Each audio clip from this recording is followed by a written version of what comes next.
우리 함께 보실 하나님의 말씀은 사무엘하 12장 1절부터 15절까지의 말씀입니다.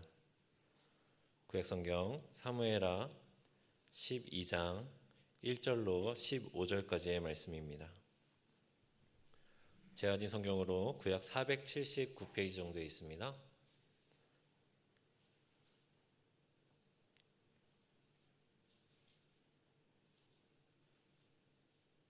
구약성경 479페이지 사무엘하 12장 1절부터 15절까지의 말씀.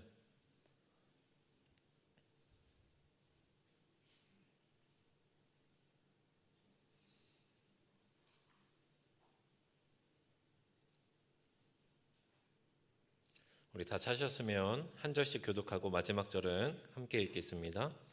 여호와께서 나단을 다윗에게 보내시니 그가 다윗에게 가서 그에게 이르되 한 성읍에 두 사람이 있는데 한 사람은 부하고 한 사람은 가난하니 가난한 사람은 아무것도 없고 자기가 사서 기르는 작은 암양 새끼 한 마리뿐이라. 그 암양 새끼는 그와 그의 자식과 함께 자라며 그가 먹는 것을 먹으며 그의 잔으로 마시며 그의 품에 누움으로 그에게는 딸처럼 되었거늘.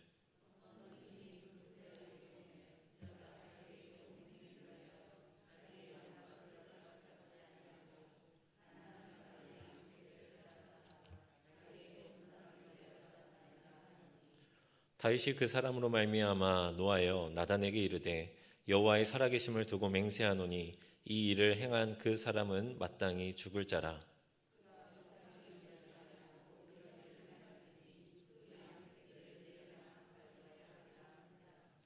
나단이 다윗에게 이르되 당신이 그 사람이라.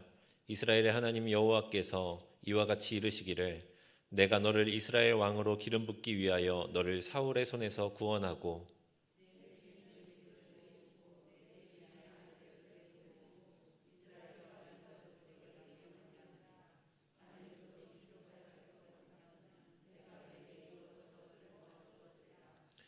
그러한데 어찌하여 내가 여호와의 말씀을 업신여기고 나 보기에 악을 행하였느냐. 내가 칼로 햇사람 우리아를 치되 암몬 자손의 칼로 죽이고 그의 아내를 빼앗아 내 아내로 삼았도다.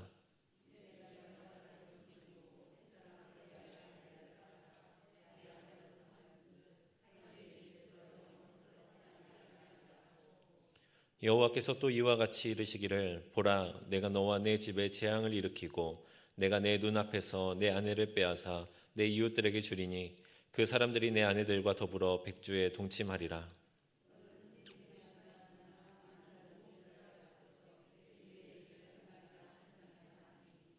다윗이 나단에게 이르되 내가 여호와께 죄를 범하였노라 하매 나단이 다윗에게 말하되 여호와께서도 당신의 죄를 사하셨나니 당신이 죽지 아니하려니와.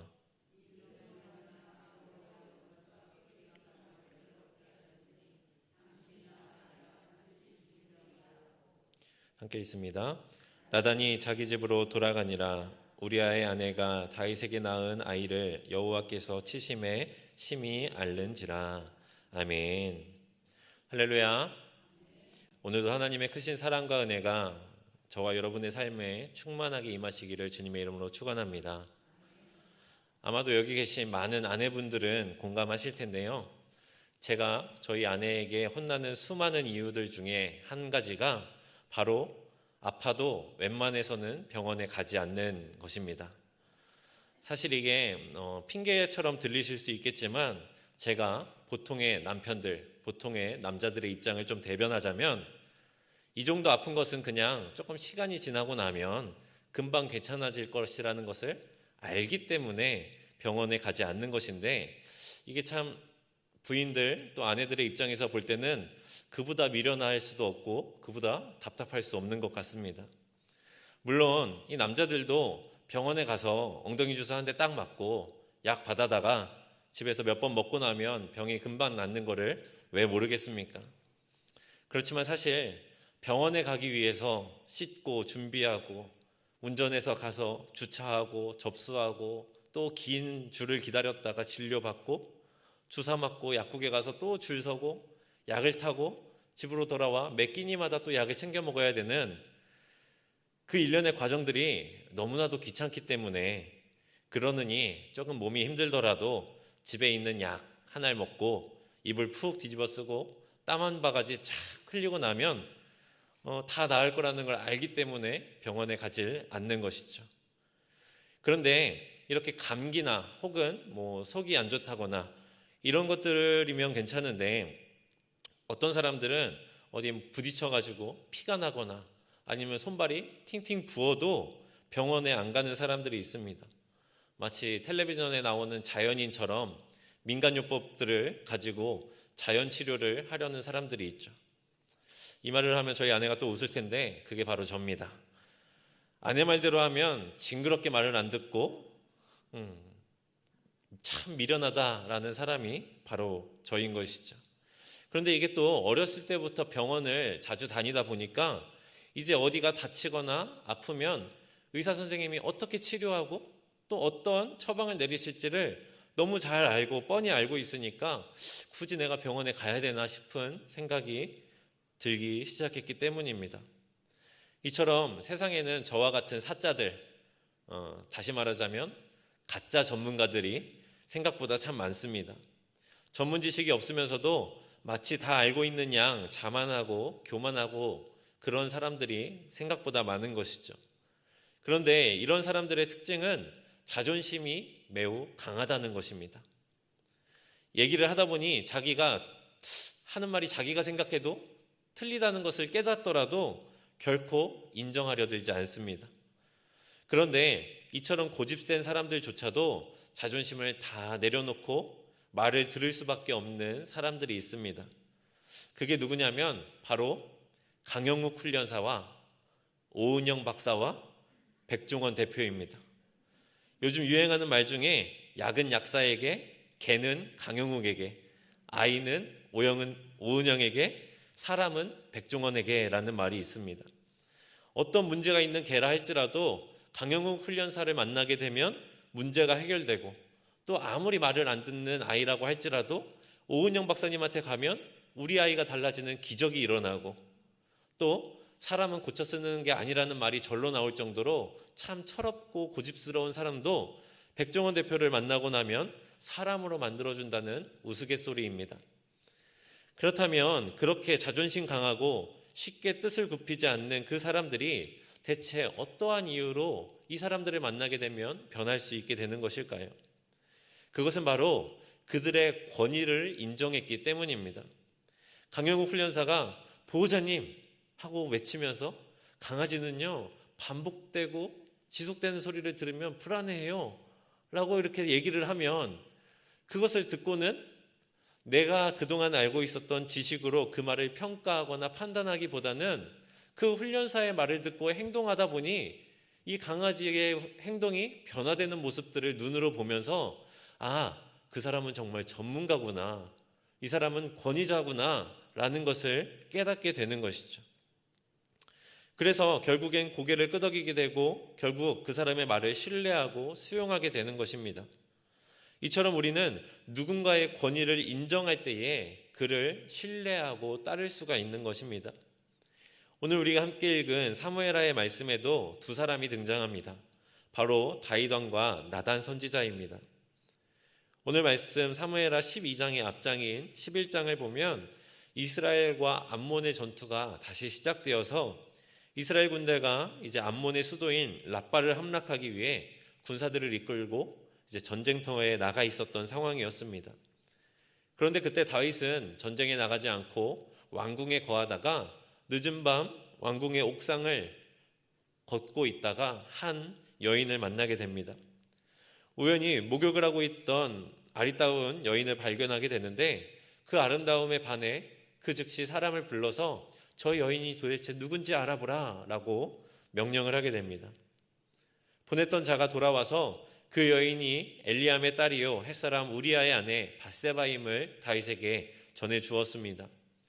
다윗은 그 여인에게 남편이 있었음을 알고 있었지만 그럼에도 불구하고 정욕에 이끌려 음행을 저지르고 맙니다. 그 일이 있은 후에 시간이 지나 밧세바는 자신이 아이를 임신했음을 알고 다윗에게 사람을 보내 그 소식을 전하게 되었습니다. 그런데 11장 6절의 말씀을 보면 다윗이 밧세바로부터 그 소식을 듣고 가장 먼저 한 일이 무엇이냐면 전쟁터에 나가 있던 밧세바의 남편 우리아를 전쟁터에서 다시 왕궁으로 불러들인 일이었습니다. 그리고는 그에게 전쟁의 상황에 대해서 묻는 척하며 그에게 왕의 음식을 베풀어서 집에 가서 아내와 함께 동침하도록 유도를 한 것이죠. 다윗이 자신의 범죄를 은닉하기 위해 잔머리를 쓴 것입니다. 하지만 우리아는 집으로 내려가지 않고 성문에 있는 부하들과 함께 밤을 보내게 됩니다. 그 소식을 들은 다윗은 다시 한번 이 우리아를 왕궁으로 불러서 그에게 먹고 마시게 하며 그를 취하게 만들었습니다. 우리아는 또다시 집으로 가지 않고 경비병들과 밤을 보내게 됩니다. 참 이게 다윗의 입장에서 생각해 보면 마음대로 되는 일이 하나도 없는 것입니다. 자신의 범죄가 드러나지 않으려면 어떻게든 이 우리아가 아내와 함께 잠자리를 가져서 자신의 아이로 생각을 하게 만들어야 되는데 이 눈치도 없는 우리아가 결코 이 다윗의 뜻대로 움직여주지 않았던 것이죠.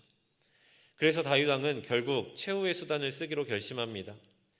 요압 장군에게 우리아를 가장 치열한 전투 그곳의 격전지에 투입시켜서 최전방에서 싸우도록 명령을 합니다. 그리고는 그것으로도 모자라 우리아를 그곳에 남겨두고 다른 병력들은 후퇴시키라고 이야기를 합니다. 그래서 결국은 우리아가 전쟁터에서 죽임을 당하게 만들라는 내용을 편지에 써서 우리아의 손에 전달하게 됩니다. 여러분, 이 얼마나 잔인하고 극악무도한 일입니까? 자기를 죽이라는 명령이 담긴 그 편지를 아무것도 모른 채 자신의 손으로 전달하게 만드는 이 사람의 상식으로는 도저히 용납할 수 없는 그 잔인한 일을 다윗 왕은 자신의 죄를 덮기 위해 눈 하나 깜짝하지 않고 행했던 것입니다. 결국 우리아는 다윗의 계획대로 전쟁터에서 전사하게 되었고 요압은 군대가 전쟁에서 패배한 사실을 다윗에게 전령을 보내어 소식을 전하게 됩니다. 그러면서 전령에게 이르기를 왕이 이 소식을 듣고 도대체 무슨 생각으로 군사들을 성문 앞까지 데려가서 죽게 만들었냐, 전쟁에서 패배하게 만들었냐라고 다그치거든 햇사람 우리아도 거기에서 죽었습니다 라고 전하라고 명령합니다. 전령이 왕궁으로 돌아와 다윗에게 전쟁의 패배의 소식을 전했습니다. 다윗 왕은 그 소식을 듣고 불같이 화를 내었는데 그렇게 화를 내던 다윗 왕은 전령에게부터 우리아가 죽었다는 말을 전해 듣게 됩니다. 그러자 그 말을 들은 다윗은 어떻게 합니까? 11장 25절의 말씀을 함께 봅니다. 다윗이 전령에게 이르되 너는 요압에게 이같이 말하기를 이 일로 걱정하지 말라. 칼은 이 사람이나 저 사람이나 삼키느니라. 그 성을 향하여 더욱 힘써 싸워 함락시키라 하여 너는 그를 담대하게 하라 하니라. 전쟁에서는 사람이 죽는 게 당연한 일이야. 너는 요압에게 가서 잘했으니까 앞으로 더 걱정하지 말고 의기소침하지 말고 힘을 내서 전쟁에서 싸워 라고 응원하라고 전령에게 다시 말을 보내는 것입니다. 이 얼마나 간사한 다윗의 모습입니까? 군대가 전쟁에서 패배했다는 소식을 듣고 화를 내던 그 사람이 자신의 계획대로 우리아가 죽었다는 이야기를 듣자 180도 돌변해서 야 요압 잘했어. 의기소침하지 말고 앞으로도 힘내서 전쟁에서 꼭 승리하길 바래 라고 응원하는 모습이 참 이 다윗의 간사한 모습을 잘 나타내는 것 같습니다. 이렇게 모든 문제가 해결되자 다윗은 남편의 장례를 마친 밧세바를 왕궁으로 불러 자신의 부인으로 삼고 아들을 낳게 하였습니다. 가장 하나님의 마음에 합한 자라 불렸던 이 다윗의 본 모습이 너무나도 악하고 추악하지 않습니까? 오늘 보면 27절의 말씀을 보면 11장 27절의 말씀을 보면 다윗이 행한 그 일이 여호와 보시기에 악하였더라라고 기록하고 있습니다. 다윗의 죄가 비록 사람들에게는 숨겨진 완전 범죄같이 보이지만 모든 것을 아시고 꿰뚫어 보시는 하나님께서는 다윗의 모든 범죄의 과정들을 아시고 그의 마음을 지켜보시며 이를 악하다라고 말씀하고 있는 것입니다. 그래서 오늘 본문 12장의 말씀을 통해 하나님께서는 나단 선지자를 다윗에게 보내셨고 그를 통해 다윗을 책망하고 그의 잘못을 드러나게 하셨습니다. 나단 선지자가 다윗 왕을 찾아온 것은 15절의 말씀에 밧세바가 이미 다윗의 아들을 낳았다는 내용에서 우리가 알 수 있듯이 다윗이 범죄한 후 최소 1년이 지난 시간이었습니다. 1년이라는 시간이 지나는 동안 다윗은 모든 일이 다 해결되고 잘 마무리되었다라고 생각하고 있었을 것입니다. 이제 자신의 범죄와 잘못을 아는 사람은 없고 이 일을 다시는 꺼낼 일이 없을 거라 생각하고 있었을 것입니다. 그래서 다윗은 그 긴 1년이라는 시간 동안 하나님께 회개할 수 있는 기회가 있었음에도 불구하고 회개하지 않았습니다. 나단 선지자는 다윗에게 찾아와 하나의 이야기를 들려줍니다. 이는 우리가 잘 알듯이 다윗의 상황을 비유로서 설명하는 예화였습니다.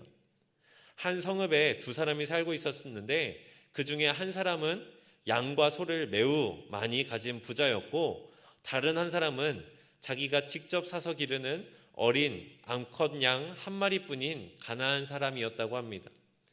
부자에게는 셀 수도 없이 많은 재산이 있었지만 이 가난한 사람에게는 단 한 마리의 암양뿐이었습니다.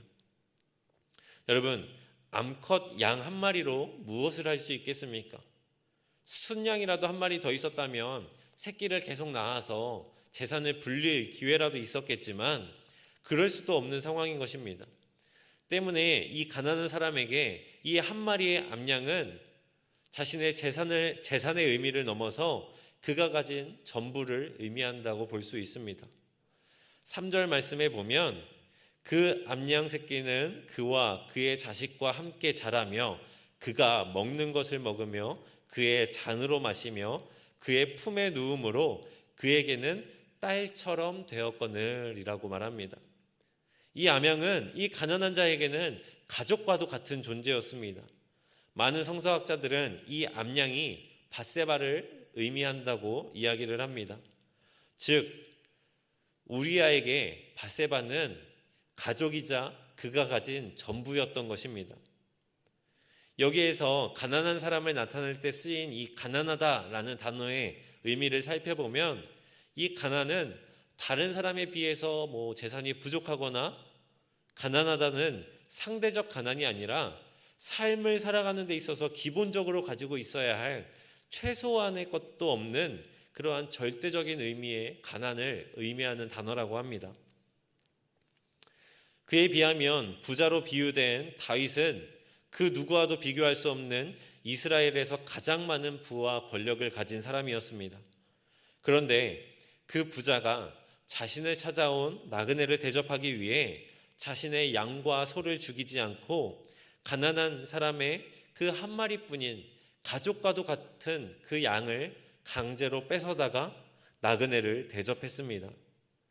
재미있는 것은 성경에서 이 부자가 가난한 사람의 암양을 빼앗을 때 그 강탈하였다는 것을 나타내는 이 단어가 다윗이 밧세바를 범하였을 때 나타나는 단어와 똑같이 쓰였다는 것이죠. 즉 부자가 가난한 자의 암양을 강탈해 간 것이 다윗이 우리아의 아내 밧세바를 범한 것과 동일한 일이라는 것을 하나님께서 말씀을 통해 전해주고 계시는 것입니다. 나단 선지자의 이야기를 귀 기울여 듣던 다윗은 마치 아침 드라마를 보는 우리와 같이 감정이 동화되어서 분노를 내뱉습니다. 5절과 6절의 말씀입니다. 다윗이 그 사람으로 말미암아 노하여 나단에게 이르되 여호와의 살아계심을 두고 맹세하노니 이 일을 행한 그 사람은 마땅히 죽을지라. 그가 불쌍히 여기지 아니하고 이런 일을 행하였으니 그 양 새끼를 4배나 갚아주어야 하리라 한지라. 아멘. 어떤 사람이라도 이 이야기를 듣고 나면 화가 나고 분노하겠지만, 다윗은 그 사람은 여호와 이름으로 맹세하니 마땅히 죽어야 된다 라며 저주를 퍼붓는 모습을 우리가 볼 수 있습니다. 저는 다윗의 이러한 모습이 단지 그 가난한 사람의 마음에 동참하고 공감하는 것을 뛰어넘어서 그보다 하나님의 선지자인 이 나단 선지자 앞에서 정말 강하게 분노하면서 자신은 그런 죄악을 경멸하고 나는 절대 그런 죄악을 가만히 두고 보지 않는다는 것을 보여줌으로써 자신이 정의롭고 의로운 사람이라는 것을 나타내기 위하였다라고 생각을 합니다. 그렇게 분노하는 다윗을 바라보며 나단 선지자는 단호하게 말합니다. 무엇이라 말합니까? 당신이 그 사람이라. 나단 선지자의 이러한 비유의 메시지는 처음부터 상대를 책망하고 질책하면서 듣는 사람으로 하여금 반항심을 일으키고 거부감을 갖게 하는 방식이 아니라 마치 상대방이 그 이야기와는 전혀 상관이 없는 제3자처럼 느끼게 하다가 그 이야기가 결국 내 얘기였구나라는 것을 깨닫게 하여서 깊은 깨달음을 주게 만드는 그러한 간접적인 지혜로운 방법이었습니다. 아마 처음부터 나단 선지자가 다윗에게 그 밧세바 사건을 이야기하면서 당신은 죄인입니다. 하나님이 당신을 심판하실 것입니다. 라고 강하게 이야기를 했다면 다윗은 자신의 죄를 또 숨기기 위해 이 나단 선지자를 죽였을 수도 있습니다. 그래서 나단 선지자는 당시 절대 권력을 가지고 있었던 이 다윗의 왕의 죄를 비유로서 지혜롭게 이야기했던 것입니다. 하지만 그럼에도 불구하고 자신의 그 죄를 깨닫지 못하는 다윗을 보고는 방법을 바꾸어 이제 직설적으로 책망하고 지적하기 시작했습니다. 7절 말씀부터는 나단 선지자가 하나님의 뜻을 하나님께서 말씀하시듯이 하나님의 입장에서 직접적인 화법으로 다윗에게 전달하고 있습니다. 내가 너를 이스라엘 왕으로 기름 붓기 위해서 너를 그 사울의 정말 그 고통스러운 공포 속에 살아갔던 너를 사울의 손에서 구원하고 너에게 모든 것을 맡겼다. 또한 내게 부족한 것이 있다면 내가 더 주었을 텐데 너는 어찌하여 나의 법을 무시하고 이런 끔찍한 일을 벌인 것이냐라며 다윗을 질책하고 다윗의 범죄로 인한 하나님의 심판이 다윗의 집에 있을 거라고 예언을 하게 됩니다. 나단 선지자의 이러한 거침없는 질책과 예언을 들은 다윗은 자신의 이야기인지도 모르고 분노하였던 자신의 모습을 되돌아보며 자신의 죄를 회개하기 시작합니다. 다윗의 회개로 결국 다윗 본인의 목숨은 지킬 수 있었지만 그가 밧세바로부터 낳았던 그 아이는 결국 죽임을 당하게 되는 심판을 피할 수는 없었습니다. 우리는 오늘 이 말씀을 통해 우리는 과연 누구의 말을 따를 것인지 한번 고민해 보아야 합니다. 앞서 서두에서 말씀드렸듯이 말 안 듣고 철도 없고 말썽만 피우는 문제 있는 그 강아지 또는 아이 그리고 사람들을 강영국 훈련사와 오은영 박사, 백종원 대표에게 데려가면 언제 그랬냐는 듯이 새 사람으로 되는 모습을 우리가 볼 수 있습니다. 그들에게 초능력이 있어서 사람을 변화시키는 것일까요? 아니면 카메라가 없는 곳에서 몰래 옥상으로 데려가서 이렇게 막 때리면서 협박을 했을까요? 아닙니다. 그들에게는 진심이 있었기 때문입니다. 문제 있는 그들을 사랑하고 그들에게 새로운 기회를 주겠다는 그들의 마음의 진심, 그것이 있었기 때문에 때로는 그들을 어르고 달래기도 하고 또 때로는 따끔하게 혼도 내고 가르치기도 했던 것이죠. 나단 선지자도 다윗에게 잘못을 깨닫게 하기 위해 처음에는 비유의 예화로서 그가 스스로 깨달을 수 있도록 도와주었습니다. 하지만 그럼에도 자신의 죄를 깨닫지 못하는 다윗에게 정신을 차리라며 당신이 이 부자와도 같은 사람입니다 라고 정신 좀 차리세요라며 따끔하게 지적하고 혼을 냅니다. 저도 학창시절을 되돌아보면 가장 기억에 남는 선생님이 초등학교 6학년 때 담임 선생님이셨는데 정말 많이 혼나고 정말 많이 맞았습니다. 그런데도 그 선생님이 가장 기억에 남는 이유는 그 선생님이 우리를 사랑하시는 그 선생님의 마음의 진심이 우리에게 느껴졌기 때문입니다. 자기가 책임을 지고 내가 맡은 이 학생들을 잘 교육해야 이 학생들의 10년, 20년의 미래가 보장된다는 것을 알고 있었기 때문에 그분의 그러한 신념이 우리에게도 전해졌기 때문에 비록 매일같이 맞고 매일같이 혼났지만 그럼에도 불구하고 그 선생님이 가장 기억에 남는 스승으로 남게 되었던 것입니다. 여기 계신 많은 부모님들도 공감하실 것입니다. 자녀를 키우는 데 있어서 그냥 오냐오냐 하며 다 받아주고 네가 하고 싶은 대로 하게 그냥 냅두는 것이 결코 좋은 자녀 교육법이 아니라는 것을 우리는 너무나도 잘 알고 있지 않습니까? 백종원 대표가 출연했던 그 골목 식당 많이들 보셨을 텐데 그 시장에 가면 꼭 하나의 가게는 정말 더럽게 말을 안 듣는 가게가 있어요. 백종원 대표가 이렇게 하라고 해도 결국 다시 되돌아오고 열심히 하라고 뭐 식기구도 사주고 공사도 공짜로 해주고 이러는데도 말을 안 듣는 그러한 사람들이 한 사람씩 있습니다. 그런 사람들을 보고 요즘은 빌런이라고 부르는데 원래는 악당이라는 뜻으로 쓰이지만 요즘에는 말을 안 듣고 무언가에 집착하거나 특이한 행동을 하는 사람들을 빌런이라고 이야기를 합니다. 그런데 그런 빌런들에게 이 백종원 대표가 자주 하는 말이 있습니다. 그게 무엇이냐면 누구누구씨 내가 안타까워서 그래. 내가 정말 안타까워서 하는 말이야. 이러한 말을 굉장히 자주 했습니다. 그에게는 저 사람의 잘못된 점, 이것만 고치면 금방 개선될 것 같은 모습들이 눈에 훤히 보이기 때문에 그것을 깨닫지 못하고 잘못된 일들을 반복하는 그 모습이 너무나도 안타까운 것이죠. 하나님께서는 나단 선지자를 통해 다윗에게 이렇게 말씀하고 있는 것입니다. 다윗아, 내가 안타까워서 그래. 내가 너를 너무나도 사랑하는데 네가 그 잠깐의 정욕을 이기지 못하고 범죄한 네가 너무나도 안타깝고 네가 그 죄를 회개할 만한 충분한 시간과 기회가 있었음에도 불구하고 회개하지 않는 모습이 너무나도 안타까워. 내가 너를 통해 이룰 놀라운 구원의 역사를, 구원의 계획들을 준비해 놨는데 이제 정신 좀 차리고 한번 잘 해보자. 다시 한번 해보자 라고 다윗에게 나단 선지자의 입술을 통해 말씀하고 계시는 것입니다.